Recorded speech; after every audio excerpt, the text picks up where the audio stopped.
نحمده ونسلم علی رسوله الکریم اما بعد فاعوذ باللہ من الشیطان الرجیم بسم اللہ الرحمن الرحیم الصلاۃ والسلام علیک یا سیدی یا رسول اللہ الصلاۃ والسلام علیک یا سیدی یا حبیب اللہ الصلاۃ والسلام علیک یا سیدی یا نبی اللہ وعلی آلک واصحابک یا نور اللہ۔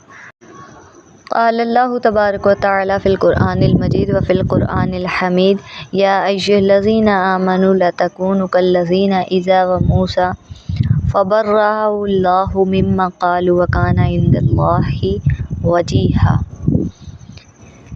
صدق اللہ العظیم و صدق رسولہ النبی الکریم۔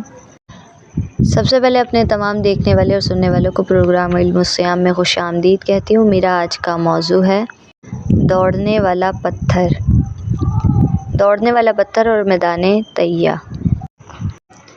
جو کہ اس بات کا ثبوت ہے کہ اللہ کریم جاندار تو جاندار اگر بے جان چیز کو بھی کسی کام کا حکم دے تو وہ چیز فوراً سے وہ کام کرنے لگ جائے۔ جیسے کہ اس پتھر کو اللہ نے دوڑنے کا حکم دیا تو وہ پتھر اپنی جگہ سے دوڑنا شروع کر دیا۔ تو اپنے موضوع سے پہلے اپنے سوالات کی طرف چلتے ہیں۔ سوال یہ ہے کہ رمضان المبارک کے آخری عشرے کے اعتکاف کے کیا فضائل ہیں؟ رمضان المبارک کے آخری عشرے، آخری 10 دن کے اعتکاف کے بہت فضائل ہیں۔ حدیث مبارکہ میں ہے، رسول اللہ صلی اللہ علیہ وآلہ وسلم نے فرمایا کہ جس نے رمضان المبارک کے آخری 10 دن کا اعتکاف کر لیا وہ ایسا ہے جیسا کہ اس نے 2 حج اور 2 عمرے کیے۔ امام حسن بصری رضی اللہ تعالیٰ عنہ فرماتے ہیں کہ اعتکاف کرنے والے کو ہر روز ایک حج کا ثواب ملتا ہے۔ دوسرا سوال ہے کہ رمضان المبارک کے آخری عشرے کے اعتکاف کا کیا حکم ہے؟ رمضان المبارک کے آخری عشرے کے اعتکاف کو سنت موقدہ علی الکفایہ ہے، یعنی اگر پورے شہر میں سے کسی ایک نے بھی یہ اعتکاف کر لیا تو سب سے بری الذمہ ہو جائیں گے، اور اگر کسی ایک نے بھی نہیں کیا تو سب گناہ گار ہوں گے۔ تیسرا سوال یہ ہے کہ ایسے مساجد جہاں 5 وقت کی نماز جماعت کے ساتھ ادا نہ کی جاتی ہو، کیا وہاں پر سنت اعتکاف کر سکتے ہیں؟ جی ہاں، کر سکتے ہیں، کیونکہ سنت اعتکاف کے لیے ایسی مساجد کی ضرورت نہیں کہ جہاں پر باجماعت نماز ادا کی جائے۔ مسجد میں جس میں باجماعت نماز ادا نہ کی جاتی ہو وہاں سنت اعتکاف کر سکتے ہیں۔ چوتھا سوال یہ ہے کہ کس مسجد میں اعتکاف کرنا سب سے افضل ہے؟ سب سے افضل اعتکاف مکہ المکرمہ کی مسجد الحرام میں ہے، پھر مدینہ المنورہ کی مسجد نبوی شریف صلی اللہ علیہ وآلہ وسلم میں ہے، پھر اس مسجد میں جہاں بڑی جماعت ہوتی ہے۔ یہ تھے اعتکاف کے حوالے سے آج کے چند سوال۔ تو چلتے ہیں ہم اپنے موضوع کی طرف۔ دوڑنے والا پتھر، یہ 1 ہاتھ لمبا 1 ہاتھ چوڑا چوکور پتھر تھا جو ہمیشہ حضرت موسیٰ علیہ السلام کے جھولے میں رہتا تھا، اور اس مبارک پتھر کے ذریعے حضرت موسیٰ علیہ السلام کے 2 معجزات کا ظہور ہوا جن کا تذکرہ قرآن کریم میں موجود ہے۔ یاد رہے کہ میں نے قرآن کریم کی ایک آیت مبارکہ تلاوت کی کہ جس میں حضرت موسیٰ علیہ السلام کی برات کا ذکر ہے۔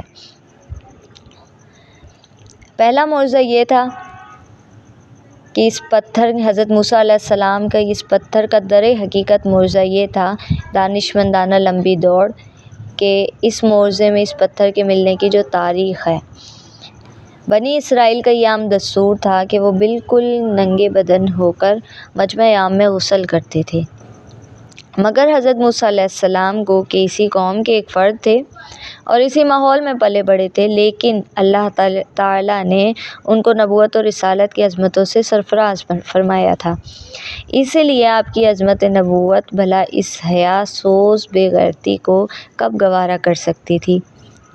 آپ بنی اسرائیل کے اس بے حیائی سے سخت نالہ اور انتہائی بیزار تھے، اسی لیے آپ ہمیشہ تنہائی میں یا تہبند پہن کر غسل فرمایا کرتے تھے۔ بنی اسرائیل نے جب یہ دیکھا کہ آپ کبھی بھی ننگے ہو کر غسل نہیں فرماتے تو ظالموں نے آپ پر بہتان لگا دیا کہ آپ کے بدن کے اندرونی حصے میں یا تو برس کا سفید داغ یا کوئی ایسا عیب ضرور ہے جس کو چھپانے کے لیے یہ کبھی برہنہ نہیں ہوتے۔ ظالموں نے اس تہمت کو اس قدر اعلان اور چرچا کیا کہ ہر کوچہ و بازار میں اس کا یہ شور مچ گیا۔ اس مکروہ تہمت کی سوزش کا حضرت موسیٰ علیہ السلام کے قلب نازک پر بہت بڑا صدمہ اور رنج گزرا اور آپ بڑی کوفت اور اذیت میں پڑ گئے۔ اللہ تعالیٰ اپنے مقدس کلیم کے رنج و غم کو بھلا کب گوارا فرماتا تو اپنے ایک برگزیدہ رسول پر ایک عیب کی تہمت بھلا خالق عالم کو کس طرح پسند ہو سکتی ہے۔ اللہ تعالیٰ نے آپ کی برات اور بے عیبی ظاہر کر دینے کا ایک ایسا ذریعہ پیدا فرمایا کہ دم زدن میں بنی اسرائیل کی اس پلاننگ اور ان کے شک و شبہات کے بادل چھٹ گئے اور آپ کی برات اور بے عیبی کا سورج آفتاب عالمتاب سے زیادہ روشن و آشکارا ہو گیا۔ لیکن یہ سب ہوا کیسے؟ یہ اس طرح ہوا کہ ایک دن آپ پہاڑوں کے دامنوں میں چھپے ہوئے ایک چشمے پر غسل کے لیے تشریف لے گئے اور یہ دیکھ کر یہاں دور دور تک کسی انسان کا نام و نشان نہیں ہے، اس لیے آپ اپنے تمام کپڑوں کو ایک پتھر پر رکھ کر بالکل برہنہ بدن ہو کر غسل فرمانے لگے۔ غسل کے بعد جب آپ لباس پہننے کے لیے پتھر کے پاس پہنچے تو کیا دیکھا کہ وہ پتھر آپ کے کپڑوں کو لیے ہوئے سرپٹ بھاگا چلا جا رہا ہے۔ یہ دیکھ کر حضرت موسیٰ علیہ السلام بھی اس پتھر کے پیچھے پیچھے دوڑنے لگے کہ صوبہ حجر یعنی اے پتھر میرا کپڑا، اے پتھر میرا کپڑا، میرا کپڑا۔ مگر یہ پتھر برابر بھاگتا رہا یہاں تک کہ شہر کی بڑی بڑی سڑکوں سے گزرتا ہوا گلی کوچوں میں پہنچ گیا اور آپ بھی برہنہ بدن ہونے کی حالت میں برابر پتھر کو دوڑاتے چلے گئے۔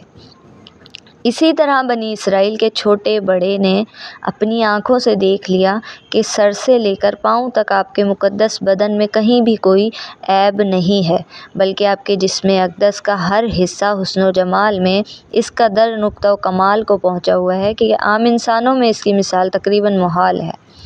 بنی اسرائیل کے ہر فرد کی زبان پر یہی جملہ تھا، واللہ ما بموسیٰ من باس، یعنی خدا کی قسم حضرت موسیٰ بالکل ہی بے عیب ہیں۔ جب یہ پتھر پوری طرح حضرت موسیٰ علیہ السلام کی برات کا اعلان کر چکا تو خود بخود ٹھہر گیا، یعنی حکم الہی سے ٹھہر گیا۔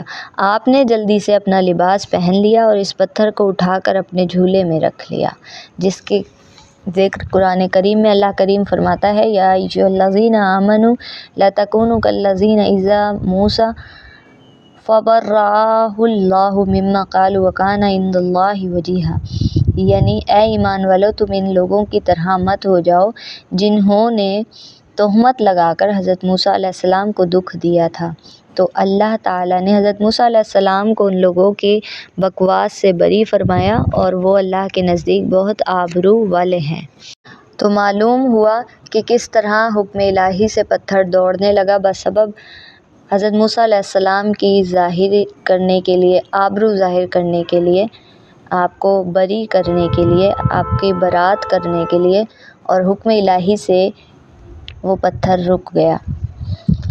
یہ تھا ایک معجزہ اس پتھر کا۔ دوسرا معجزہ تھا میدان طیہ میں اس پتھر پر حضرت موسیٰ علیہ السلام نے اپنا عصا مار دیا تھا تو اس میں سے 12 چشمے جاری ہو گئے تھے، جس کے پانی کو 40 برس تک بنی اسرائیل میدان طیہ میں استعمال کرتے رہے۔ بنی اسرائیل کی نافرمانی اور شرارتوں کے باوجود حضرت موسیٰ علیہ السلام نے، جب یہ حضرت موسیٰ علیہ السلام کی محبت و شفقت بنی اسرائیل پر ہمیشہ رہی کہ جب یہ لوگ میدان طیہ میں بھوکے پیاسے ہوئے تو حضرت موسیٰ علیہ السلام نے دعا مانگ کر ان لوگوں کے کھانے کے لیے من و سلوہ نازل کرایا اور پھر اس پتھر پر عصا مار کر 12 چشمے جاری کرا دیے۔ اس سے حضرت موسیٰ علیہ السلام کے صبر اور آپ کے حلم اور تحمل کا اندازہ کیا جا سکتا ہے کہ حضرت موسیٰ علیہ السلام کی بنی اسرائیل پر کس قدر محبت و شفقت تھی۔